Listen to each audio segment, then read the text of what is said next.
सेवानिवृत्त न्यायाधीशों की नियुक्ति मुख्य न्यायाधीश द्वारा राष्ट्रपति की पूर्व अनुमति प्राप्त कर उच्चतम न्यायालय या उच्च न्यायालय से किस अनुच्छेद के अंतर्गत की जाती है? किस अनुच्छेद के अंतर्गत? 128 अनुच्छेद के अंतर्गत।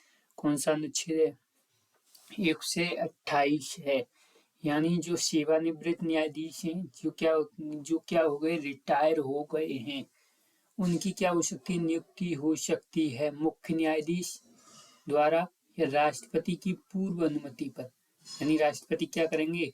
यानी पूर्व अनुमति, राष्ट्रपति से पूर्व अनुमति लेनी पड़ेगी प्राप्त कर उच्चतम न्यायालय या उच्च न्यायालय के न्यायाधीशों की क्या हो सकती है? अनुच्छेद के अंतर्गत नियुक्ति की जा सकती है।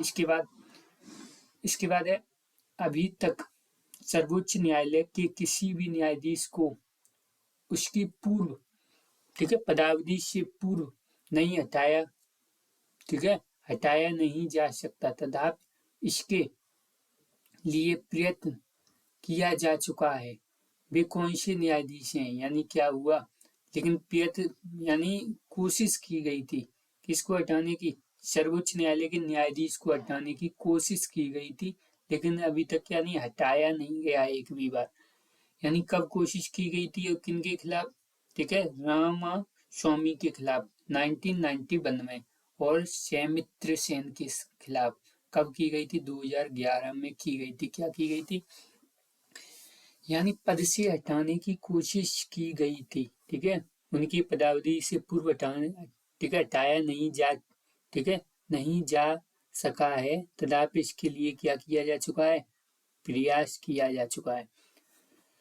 न्यायाधीश, ठीक है, जांच अधिनियम 1968 के तहत कितने सदस्यों की समिति गठित होती है? कितने सदस्यों की समिति गठित होती है? यानी अधिनियम था कब का?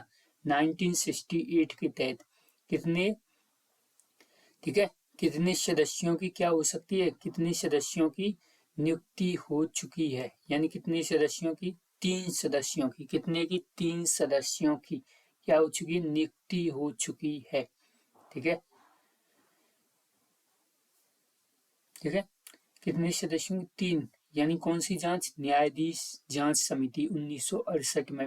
यानी ये हमने यहाँ पे बताई थी न्यायाधीश जांच समिति। इसमें क्या था? इसमें न्यायाधीशों को हटाने का, ठीक है, यानी उच्चतम न्यायालय के न्यायाधीशों को ठीक है, हटाने वाले प्रस्ताव को संसद में रखने, ठीक है, और उनकी असमर्थ आदि की जांच करने के लिए कौन समिति बनाई गई थी? यानी वो कहीं असमर्थ तो नहीं अपने काम में, ठीक है। संबंध प्रक्रिया कब बनाई गई थी? 1968 में जांच समिति। उसमें कितने सदस्यों की समिति थी? 3 सदस्यों की समिति थी। किस अनुच्छेद के तहत उपबंध है? किस अनुच्छेद के तहत उपबंध है? ठीक है, क्या उपबंध है? उपबंध है कि उच्चतम न्यायालय का कोई, यानी उच्चतम न्यायालय का कोई,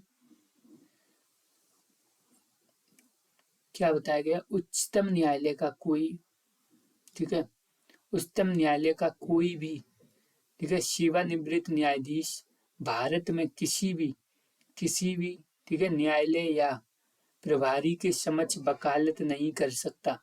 यानी उच्चतम न्यायालय का कोई भी क्या है? सेवानिवृत्त न्यायाधीश है, भारत के किसी भी न्यायालय या, ठीक है, प्राधिकारी के खिलाफ यानी समक्ष वकालत नहीं कर सकता। यानी जो भारत सरकार की एकता अखंडता को क्या कर रही? सुनिश्चित कर रही है।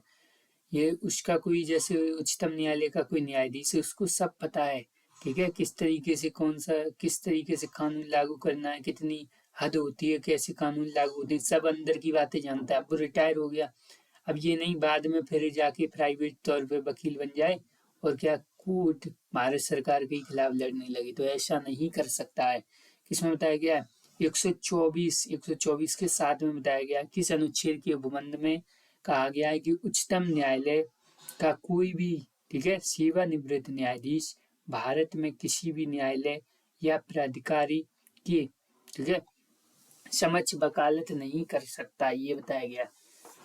संविधान के, ठीक है, आधारभूत ढांचे का सिद्धांत सर्वोच्च न्यायालय के किस, ठीक है, किस बाद में दिया गया था? यानी क्या बताया गया था? सर्वोच्च, ठीक है, आधारभूत ढांचे का सिद्धांत दिया गया था आप पूरा क्या संविधान नहीं यानी आधारभूत ढांचे को भी ध्यान रखें। मौलिक अधिकारों में आप क्या कर सकते हैं, चेंज कर सकते हैं, बजाय कि आप क्या नहीं कर सकते, संविधान की यानी संविधान का आधारभूत ढांचा ही नहीं आप बदल सकते कि आप आधारभूत ढांचा ही बदल लें, ऐसा नहीं कर सकते। किसमें बताया गया, केशवानंद भारती बाद में बताया गया। किसमें, केशवानंद भारती जब कब का है, 1973 का है, 1973 का है। किस अनुच्छेद में उच्चतम न्यायालय को, ठीक है, अभिलेख न्यायालय यानी क्या बताया गया, यानी उच्चतम न्यायालय को क्या बताया गया, अभिलेख न्यायालय कहा गया। यानी उच्चतम न्यायालय को क्या कहा गया, उच्चतम न्यायालय क्या कर सकता है, संरक्षित कर सकता है, क्या अभिलेखों को क्या कर सकता है, संरक्षित कर सकता है। ठीक है, किसमें कहा गया, 129 में कहा गया। किसमें कहा गया, 129 में कहा गया। ठीक है, तो हमने ये वाला आर्टिकल 129 है वो कैसे याद किया है। ठीक है, 129 जो आर्टिकल है जो किससे रिलेटेड है, जो रिलेटेड है, ठीक है, 129, ठीक है, यानी क्या है, आई नो, ठीक है, आई नो है तो आई नो अभिलेख, यानी मैं क्या कर जानता हूँ, अभिलेख। अभिलेख न्यायालय से क्या तात्पर्य है, जो अभिलेख न्यायालय उससे क्या मतलब है, यानी उस न्यायालय के, ठीक है, फैसले अभिलेख या साक्ष्य के रूप में रखे जा सकते हैं। उस न्यायालय के क्या अभिलेख साक्ष्य उनको क्या रख सकते हैं, संरक्षित करके रखे जा सकते हैं। उस न्यायालय को, ठीक है, अवमानना में दंडित करने का अधिकार प्राप्त है। यानी अगर क्या कर सकते हैं, अगर किसी ने अवमानना की है जो उसको बताया गया था, जैसे घरेलू हिंसा की अगर बात करें, कोई मुकदमा घरेलू हिंसा से रिलेटेड है और उसने क्या कर दिया, अवमानना की है, फिर दोबारा घरेलू हिंसा कर दिया, तो क्या होगा, तो उसको फिर से क्या किया जाएगा, दंडित किया जा सकता है दोबारा। ठीक है, यानी दंड की प्रक्रिया भी है। और मूल आरंभ अधिकारिता का क्या अर्थ है, मूल आरंभ अधिकारिता का क्या अर्थ है, उच्चतम न्यायालय का, ठीक है, उच्चतम न्यायालय की, ठीक है, आरंभिक अधिकारिता में क्या क्या सम्मिलित है, क्या क्या सम्मिलित है आरंभिक अधिकारिता में, केंद्र सरकार तथा एक या अधिक राज्यों के बीच जो कोई विवाद हो रहा हो, जैसे केंद्र सरकार या कोई क्या है राज्य है वो क्या कर रहे हैं, लड़ाई झगड़ा कर रहे हैं, तो ये क्या है, यानी प्रारंभिक अधिकारिता है, यानी पहला ये काम है। और मूल अधिकारिता है किसकी, यानी उच्चतम न्यायालय का पहला अधिकार यही तो है। पहले लोगों की लड़ाई थोड़ी शांत करनी है, पहले तो राज्य की लड़ाई क्या है, पहले शांत करवाए कौन, सुप्रीम कोर्ट। यानी ये क्या है, प्रारंभिक अधिकारिता है, यानी ये पहले उनको ही क्या कराए, शांत राज्य, ठीक है, इसके बाद, ठीक है, लोगों की तो सेकेंडरी चीज है, पहले राज्य में ही शांत हो जाएगी, बड़ी बड़ी लोगों को पहले शांत किया जाता है। उसके बाद दो या अधिक राज्यों के बीच क्या विवाद हो रहा है कि किसी जल का नदी से या कोई और कारण है, ठीक है, तो वो भी केंद्र या राज्यों का तथा एक से अधिक राज्यों का विवाद, केंद्र का विवाद है राज्यों से या एक से अधिक राज्यों का विवाद है तो भी कौन सुलझाएगा, सुप्रीम कोर्ट सुलझाएगा भैया। कौन सुलझाएगा भैया, सुप्रीम कोर्ट। किस अनुच्छेद के अंतर्गत, सर्वोच्च न्यायालय नागरिकों की मौलिक अधिकारों का संरक्षण करती है, यानी एक तो करती है कौन सी, 13 और 32 में क्या कर सकते हैं, रिट हैं, 32 में 5 तरह की रिट हैं, और 13 में क्या है, यानी जितनी मात्रा में आपके मौलिक अधिकारों को क्या किया जाएगा, हनन किया जाएगा कोई भी अधिनियम के द्वारा, उतना ही क्या हो जाएगा, शून्य करार कर दिया जाएगा।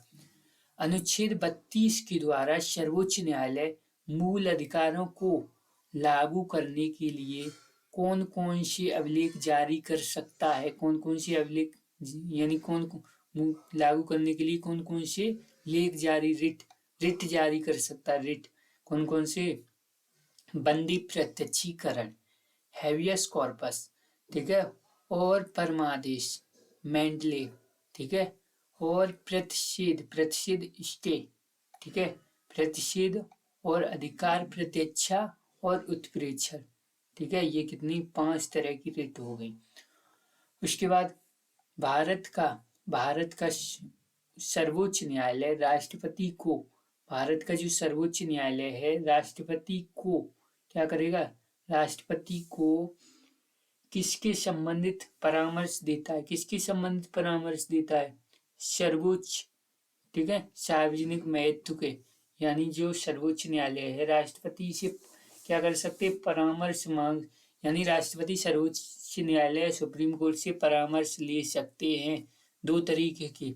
एक तो संविधान जब लागू नहीं हुआ था उससे पहले का कोई कारण हो उस पर परामर्श, तो उस पर परामर्श देने के लिए सुप्रीम कोर्ट बाध्य है, ऐसी कोई सलाह, और उसके बाद ऐसा कोई विवाद जो संविधान के बाद में हुआ हो तो उस पर क्या है, उस पर परामर्श देने के लिए बाध्य नहीं है। राष्ट्रपति कह रहे हैं तो परामर्श देनी ही पड़ेगी सुप्रीम कोर्ट को।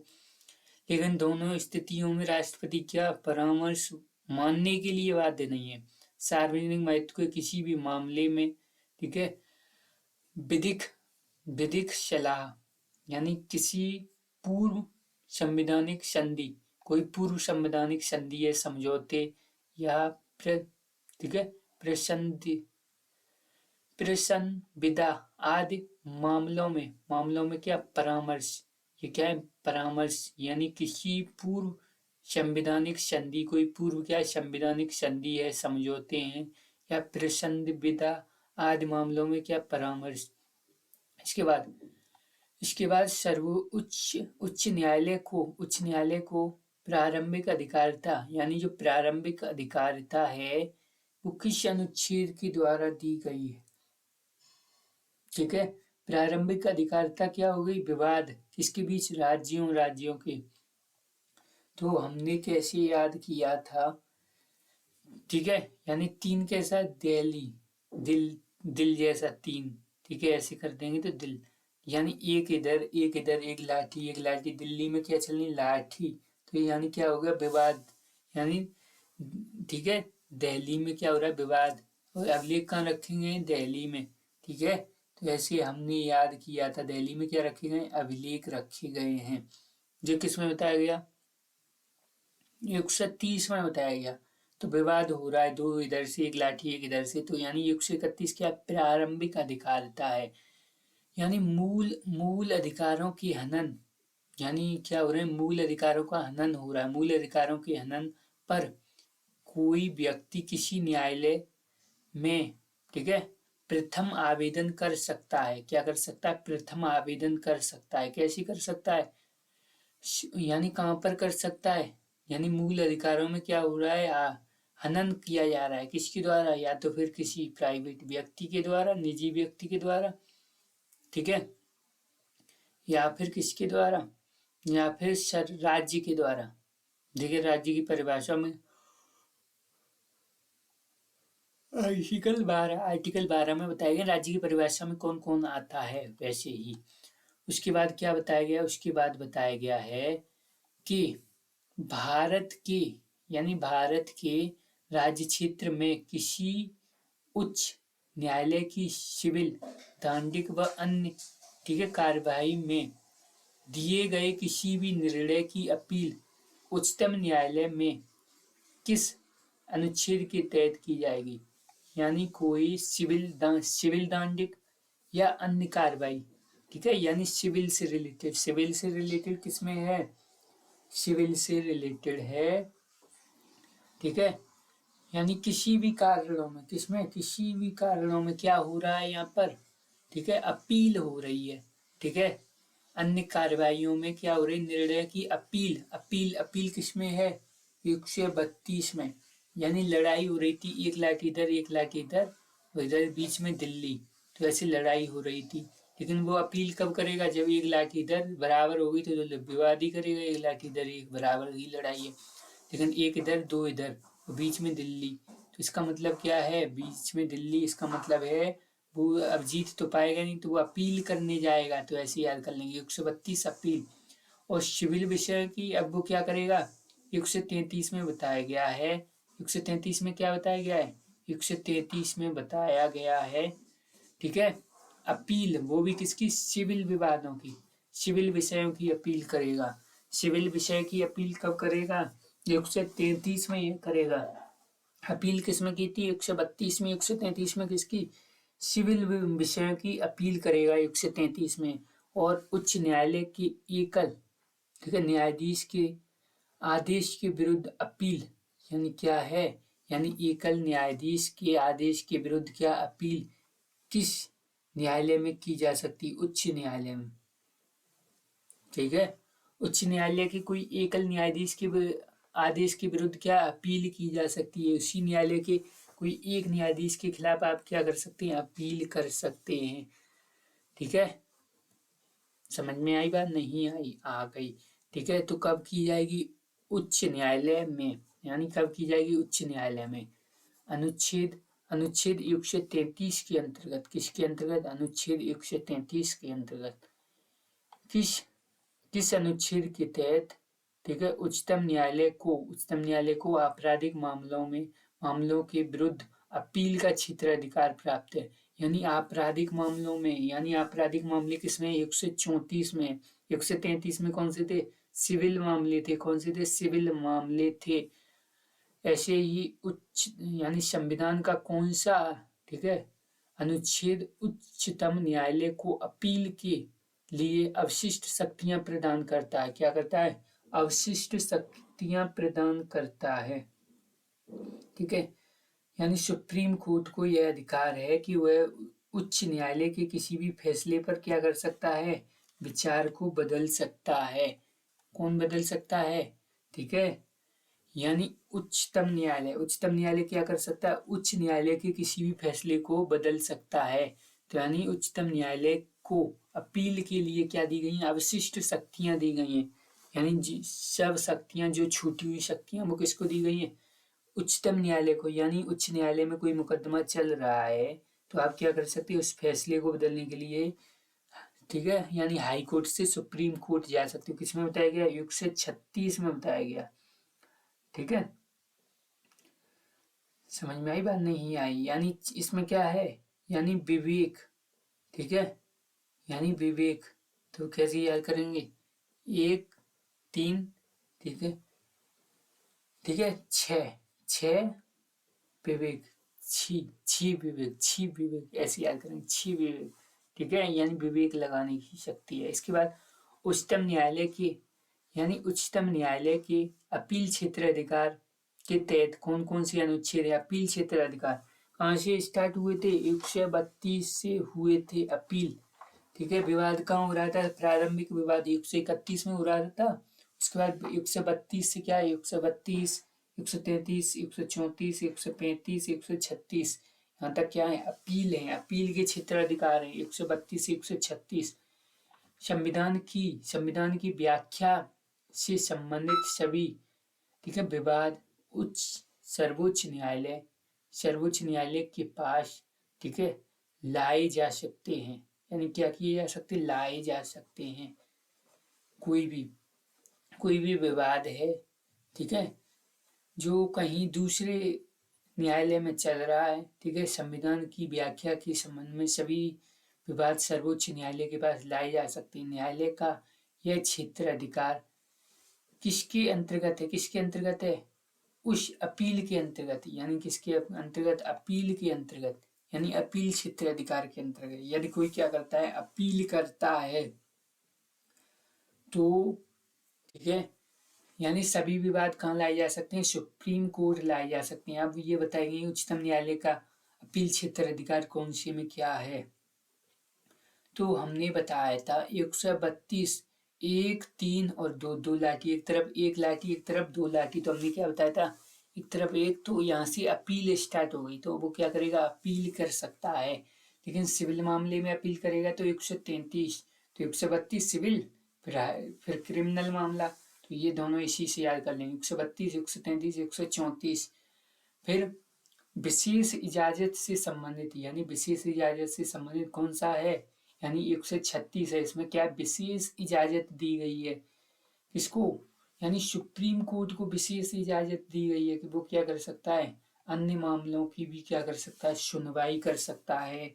जो निचले कोर्ट में चल रहे हैं, जैसे उच्च न्यायालय में कोई फैसला चल रहा है तो उसको बदल भी सकता है। उसके बाद भारत में कौन सा, ठीक है, न्यायालय अभिलेख न्यायालय कही जाती है। कौन सा न्यायालय जो क्या किया कहा जाता है, अभिलेख न्यायालय कहा जाता है। यानी उच्चतम न्यायालय और उच्च न्यायालय दोनों न्यायालय को अभिलेख न्यायालय कहते हैं। ठीक है, उच्च न्यायालय, समझ में आई बात, नहीं आई? ठीक है, यानी सुप्रीम कोर्ट और हाई कोर्ट। सुप्रीम कोर्ट किसमें, 129 में है। किसमें, 129 में। ठीक है, तो कैसे, आई नो अभिलेख, आई नो अभिलेख, तो नो है तो अभिलेख, आई नो अभिलेख। और 2 से 25 में क्या बताया गया है, यानी उच्च, ठीक है, उच्च न्यायालय। उच्च न्यायालय किसमें है, 2 से 25 में है। किस किस मामले पर उच्चतम न्यायालय ने राष्ट्रपति द्वारा मांगी गई, ठीक है, परामर्श को देने से क्या कर दिया, मना कर दिया। यानी उच्चतम न्यायालय ने राष्ट्रपति द्वारा मांगे गए परामर्श को क्या कर दिया, मना कर दिया। इस मामले में, यानी ठीक है, अयोध्या मंदिर मामले में क्या कर दिया, मना कर दिया। किसने, उच्चतम न्यायालय ने। क्यों, आप अपने मामले को खुद ही देखो। ठीक है, ठीक है, राजनीति आप कर रहे हैं, आप अपने मामले को खुद ही देखो, हम नहीं कर पाएंगे ये। ठीक है, तो कब कह दिया, 1993 में कह दिया। अयोध्या मंदिर वाले मामले में किसने, उच्चतम न्यायालय ने कह दिया कि इससे राष्ट्रपति से मांगी कि यानी इसमें क्या किया जाना चाहिए। ठीक है, मुख्य न्यायाधीश साहब, इसमें क्या किया जाना चाहिए। उन्होंने कहा अपना मामला खुद देखो, हम नहीं बता पाएंगे इस मामले में, हम क्या बताएं इसमें। ठीक है, हिंदू और मुस्लिम का उनका अलग है, उनका अलग है। ठीक है, ऐसे उन्होंने कह दिया। सर्वोच्च न्यायालय द्वारा अपने निर्णय या आदेशों में क्या किया जा सकता है, परिवर्तन करने का अधिकार है। यानी जुडिशियल रिव्यू है, किसमें है, 137 में है। किसमें, 137 में। उच्चतम न्यायालय की, ठीक है, पुनर्विलोकन की शक्ति किसमें है, 137 में। ठीक है, यानी 137 में है। यानी कैसे याद किया था हमने, ऐसे याद किया था, काम करें तो 7 बार सोचें। ठीक है, यानी 7 बार पहले सोच लें तभी काम करें। ठीक है, नहीं तो तेरा काम कैसा हो जाएगा, तेरा काम खराब हो जाएगा। 3 मतलब 13। ठीक है, तो यानी 147 तो नहीं है, ऐसे भी तो हो सकता है 147 इसी में आता है, तो इसलिए हमने कैसे कहते। ठीक है, काम करें तो पहले 7 बार सोचें तेरा काम क्या है, सही है या नहीं है। तो ऐसे अनुच्छेद 137 के अंतर्गत निहित उच्चतम न्यायालय की पुनर्विलोकन की शक्ति किसके अधीन है, यानी पुनर्विलोकन की शक्ति किसके अधीन है, यानी संसद की विधि या अनुच्छेद 145 के अंतर्गत बनाए गए नियमों के अधीन। यानी संसद की कोई विधि है उसके द्वारा, और 145 के क्या में बनाए गए नियमों के, ठीक है, 145 में क्या बनाए गए नियमों के अधीन है क्या, न्याय पुनर्विलोकन की शक्ति। इसके बाद उच्चतम न्यायालय की अधिकारिता में वृद्धि कब, ठीक है, करने का अधिकार किसके पास है, यानी उच्चतम न्यायालय की अधिकारिता में वृद्धि करने का अधिकार किसके पास है, यानी संसद को है। किसको है, संसद को है। ठीक है, संसद को क्या है अधिकार, यानी अधिकारिता में वृद्धि करने का अधिकार है। किसकी, उच्चतम न्यायालय की अधिकारिता में। किसमें बताया गया, 138 में बताया गया। किसमें, 138 में। यानी सुप्रीम कोर्ट में, ठीक है, हाई कोर्ट के न्यायाधीशों की नियुक्ति, ट्रांसफर का उपबंध, हाई कोर्ट में चल रही केस को, ठीक है, सुप्रीम कोर्ट भेज सकता है। ठीक है, यानी क्या है, यानी ये क्या है, अधिकारिता है। इसमें क्या, कौन वृद्धि कर सकता है, संसद कर सकती है वृद्धि अधिकारों में। संविधान की व्याख्या का अंतिम अधिकार किसे प्राप्त है, यानी संविधान की जो व्याख्या है, व्याख्या का अंतिम अधिकार किसे प्राप्त है, सर्वोच्च न्यायालय को प्राप्त है। किसको प्राप्त है, सर्वोच्च न्यायालय को प्राप्त है संविधान की व्याख्या का। यानी संविधान क्या कर, संविधान की व्याख्या क्या क्या है, यानी वो बताएगी संविधान ये कह रहा है, संविधान वो कह रहा है। अंतिम अधिकार है किसको, यानी संरक्षक माना जाता है किसको, सुप्रीम कोर्ट को माना जाता है।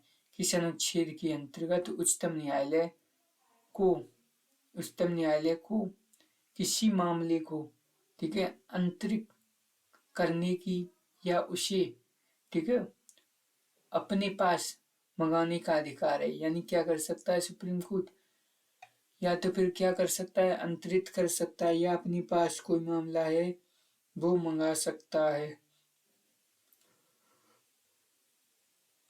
किसमें बताया गया है, 139 में बताया गया है। 139 में बताया गया है कि सर्वोच्च न्यायालय क्या कर सकता है, सर्वोच्च न्यायालय, ठीक है, अधिकारों को, ठीक है, अपने पास बुला सकता है। ठीक है, कोई मुकदमा चल रहा है, वो कह सकता है कि आपके बस का नहीं है, आप ये मामला हमारे पास भेज दो। कौन, सर्वोच्च न्यायालय। उसके बाद किस संविधान संशोधन के द्वारा 139 को जोड़ा गया, यानी 42वें संविधान संशोधन, ठीक है, के द्वारा क्या किया गया, ये जोड़ा गया, जो मिनी कॉन्स्टिट्यूशन कहते हैं, इंदिरा गांधी की सरकार में। ठीक है, इंदिरा गांधी क्या कर सकता है, ठीक है, मामले को अंतरित कर सकता है या अपने पास बुलाने की शक्ति है। उसके बाद भारतीय संविधान में, ठीक है, सर्वोच्च न्यायालय का परामर्शी अधिकार, जो यानी परामर्श देने का अधिकार है, कहाँ से लिया गया, कनाडा से लिया गया। कहाँ से, कनाडा। सर्वोच्च न्यायालय की परामर्शी अधिकार क्या क्या कहलाती है, यानी सर्वोच्च न्यायालय की जो परामर्शी अधिकारिता है वो उसमें क्या क्या कहलाती है। सर्वोच्च न्यायालय राष्ट्रपति द्वारा मांगी जाने वाली, ठीक है, परामर्श देगा, परंतु ऐसा करने के लिए न्यायालय बाध्य नहीं है, ना ही राष्ट्रपति परामर्श मानने के लिए बाध्य है। ठीक है, दे सकता है, अच्छे तालमेल है तो दे देगा, नहीं तालमेल अच्छे तो नहीं देगा। ठीक है, और राष्ट्रपति क्या है, जरूरी नहीं, अगर परामर्श आप हमसे मांगने ही क्यों आए जब आपको लागू ही नहीं, तो ऐसा जरूरी नहीं, अच्छी लगेगी तो मानेगा, नहीं तो नहीं। इसके बाद संवर्ती प्रारंभिक, ठीक है, क्षेत्राधिकार के अंतर्गत आने वाले विषयों की सुनवाई का अधिकार किसके पास है। संवर्ती जो ठीक है, प्रारंभिक अधिकारिता के अंतर्गत आने वाले विषयों की सुनवाई, यानी जो आने वाले जो विषय हैं उनकी सुनवाई, यानी कॉन्करेंट, ठीक है, प्रारंभिक क्षेत्राधिकार के अंतर्गत जो विषय आ रहे हैं, ठीक है, ऐसे विषय ना ही उनके पास है ना ही इनके पास है, यानी तो क्या होंगे, तो यानी उच्चतम न्यायालय या उच्च न्यायालय दोनों ही उस पर सुनवाई कर सकते हैं। बंदी प्रत्यक्षीकरण हमने ये पढ़ लिए हैं, फिर भी एक बार शॉर्ट में देख लीजिए। बंदी प्रत्यक्षीकरण, हैवियस कॉर्पस, ये क्या है, व्यक्ति को, ठीक है, प्रस्तुत किया जाता है, यानी क्या करो, सशरीर प्रस्तुत करना। ठीक है, बंदी को 24 घंटे में मजिस्ट्रेट के सामने प्रस्तुत करो। ठीक है, ये यानी बंदियों को दिया गया। और परमादेश, हम आदेश देते हैं, ठीक है, ये परमादेश हम आदेश देते हैं। और प्रतिषेध, प्रतिषेध क्या है, प्रोहिबिशन, यानी मना करना, न्यायालय द्वारा निषेध, जब कार्यवाही क्या हो, न्यायालय में लंबित हो, तब क्या करना, ठीक है, तब ये लगाई जाती है। और उसके बाद उत्प्रेक्षण, यानी क्रिटोरिया, न्यायालय द्वारा अपने अधीनस्थ न्यायालय के निर्णय, ठीक है, अपने पास मंगाना, यानी प्रतिषेध में क्या है, न्यायालय, ठीक है, अपने अधीनस्थ न्यायालय को क्या करेगी, उनसे मांगेगी, आपकी क्षेत्राधिकार का काम नहीं है, हमारे पास भेजो।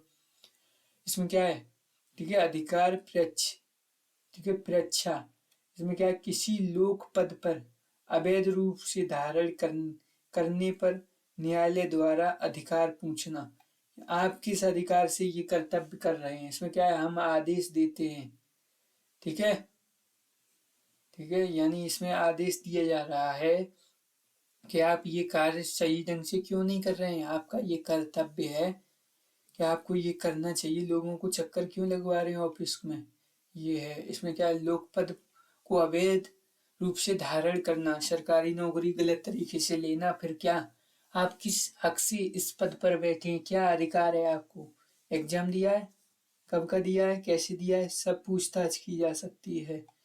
प्रतिषेध और उत्प्रेक्षण दोनों रिटों में केवल, जो प्रतिषेध है और उत्प्रेक्षण है, दोनों रिटों में केवल न्यायालय के लिए जारी की जाती हैं, कार्यपालिका या विधायिका या, ठीक है, अन्य किसी के लिए नहीं। यानी कौन सी, प्रतिषेध हो गई और उत्प्रेक्षण, ये कौन सी है, ये केवल न्यायालय द्वारा ही ठीक है, न्यायालय के लिए ही हैं ये रिटें, ठीक है, कार्यपालिका और किसके लिए, विधायिका के लिए नहीं। प्रतिषेध उत्प्रेक्षण है, ऐसे इसमें क्या है, ठीक है, उत्प्रेक्षण प्रेक्षण, इसमें भी आ रहा है, इसमें भी आ रहा है, ठीक है, एक जैसे स इसमें आ रहा है, इसमें भी आ रहा है, तो ऐसे ये दोनों कैसी हैं, एक जैसी हैं। उसके बाद सर्वोच्च न्यायालय की, ठीक है, अब तक की सबसे बड़ी पीठ, संविधान पीठ यानी 13 जजों की, किस बाद में, केशवानंद भारती। उच्चतम न्यायालय की दूसरी सबसे बड़ी, ठीक है, पीठ कौन सी है, गोलकनाथ वाली, कौन सी, गोलकनाथ वाली। सर्वोच्च न्यायालय में तदर्थ न्यायाधीश किसे नियुक्त किया जाता है, यानी तदर्थ न्यायाधीश है वो किसे नियुक्त किया जाएगा, उच्च न्यायालय के न्यायाधीशों को, किसको, उच्च न्यायालय के जो न्यायाधीश हैं उनको किया जाएगा,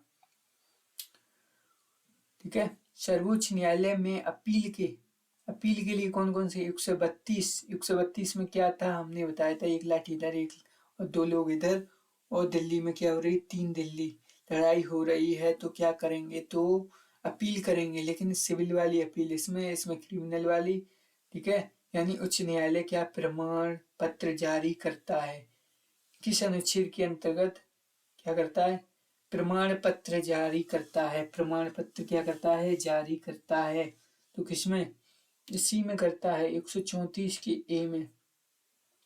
उच्च न्यायालय क्या करता है, प्रमाण पत्र जारी करता है, किस अनुच्छेद में सर्वोच्च न्यायालय को अपील क्षेत्र अधिकार, किस, ठीक है, अनुच्छेद के तहत दी गई है, सर्वोच्च न्यायालय को क्या अपील क्षेत्र अधिकार, यानी 134 दी गई, किसमें, 134 में दी गई है। इसके बाद दांडिक उच्च न्यायालय द्वारा, यानी जो दांडिक उच्च न्यायालय द्वारा दिए जाने वाले, ठीक है, दंडादेश की अपील उच्चतम न्यायालय में कब हो सकती है, जब क्या हो सकती है, जब सर्वोच्च उच्च न्यायालय ने दंडादेश का आदेश दे दिया हो, यानी उसमें क्या कर दिया, दंड आदेश दे दिया है, क्या मृत्यु दंड का आदेश दे दिया किसने, उच्च न्यायालय ने, तो क्या कर सकते हैं, अपील कर सकते हैं, इसमें हाई यानी उच्च न्यायालय में, किसमें, उच्चतम न्यायालय में, किसमें, हाई सुप्रीम कोर्ट में क्या कर सकते हैं, अपील कर सकते हैं।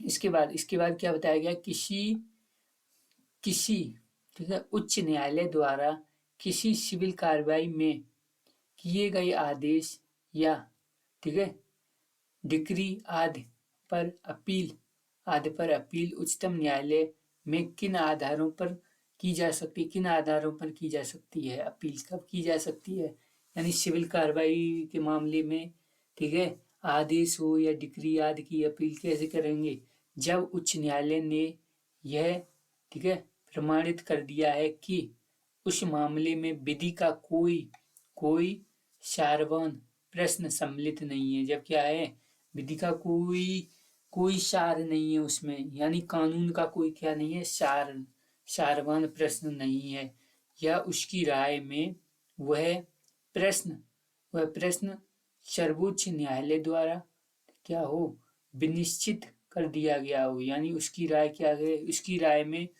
वह प्रश्न सर्वोच्च न्यायालय द्वारा क्या किया हो, विनिश्चित कर दिया हो, तो आप क्या कर सकते हैं, अपील कर सकते हैं, ठीक है। इसके बाद, ठीक है, इसमें ये है,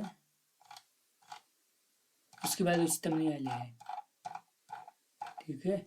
तो हम क्या करते हैं, तो इससे आगे है वो नेक्स्ट वीडियो में पढ़ लेंगे।